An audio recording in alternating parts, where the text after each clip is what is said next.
Hi అండి, అందరికీ good morning. Sairam. అదేనండి, శ్రావణ మాసం వచ్చింది మనకి.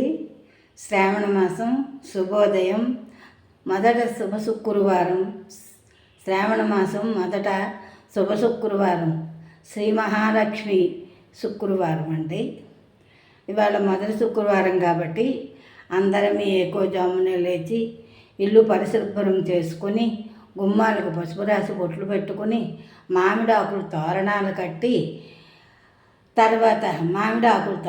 కట్టి చామంతి పువ్వులు, నందివర్ధనాలు, గులాబీ పువ్వులు అన్నీ కూడా మనం బంతి పువ్వులు అన్నీ కూడా తెచ్చుకొని మనం దేవుడి దగ్గర పెట్టుకుని శుభ్రంగా ఆ మహాలక్ష్మి అష్టోత్తరం చదివి, అలాగే ఆదిత్య హృదయం చదివి, అలాగే విష్ణు సహస్రనామాలు కూడా చదువుకుని మనమందరమీ కూడా పూజ చేసుకుని దేవుడికి నమస్కారం, మహాలక్ష్మీదేవికి నమస్కారం పెట్టాలండి. అలాగే కూడా ఇవాళ మొదటి శుక్రవారం కదా, ఆవిడకి బెల్లంతో చేసిన పరవన్నం, అదే మీరు పాయసం అంటారు, నేను పరవన్నం అంటాను.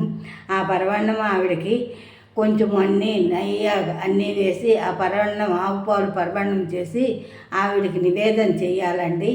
అలాగే అన్నభోగం కూడా పెట్టండి. ఇది మొదటి శుక్రవారమే కాబట్టి అంచేత మీ అందరూ కూడా నిష్ఠతో నియమంతో చక్కగా పూజలు చేసుకోండి. ఆ మహాలక్ష్మీదేవి ఆశీస్సులు తీసుకుని అందరూ కూడా తరించండి. దేవుడు పూజ అయిన తర్వాత ఆ తులసి కోటలో కూడా నీళ్లు పోసుకుని తులసమ్మకు పూజ చేసుకుని ఓం నమో నారాయణాయ, ఓం నమో నారాయణాయ, ఓం నమో నారాయణాయ అని 3 సార్లు చదివి ఆ తర్వాత ప్రదర్శనం చేసినప్పుడు ఓం నమో భగవతి వాసుదేవాయ, ఓం నమో భగవతి వాసుదేవాయ అని కూడా మనకి ఇష్టం వచ్చినన్ని 11 సార్లు చేస్తే 11 ప్రదర్శనలు, లేదా అంటే 5, లేదా అంటే 3 ఇలా చేసి తులసికోట దగ్గర కూడా పూజ చేయండి. ఏదో ఒకటి నైవేద్యం పెట్టండి. అలాగే మనం అందరము శ్రావణ మాసం కోసం ఎదురు చూసాం కాబట్టి మొదటి శ్రావణ శుక్రవారం అయ్యింది. ఈ శ్రావణ శుక్రవారం ఆ లక్ష్మీదేవి మన ఇంట్లో నివాసం ఉంటుంది. ఆవిడకి 10,000 నమస్కారాలు, సాంబ్రాయిని ధూపం వేయండి, ఇంటి నిండాను వేసి అందరూ తరించండి. సాయిరామ్ అండి.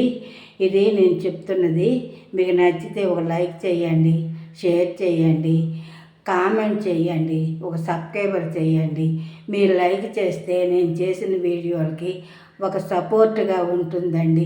నేను మీ సుభద్రాదేవిని. బాయ్ అండి.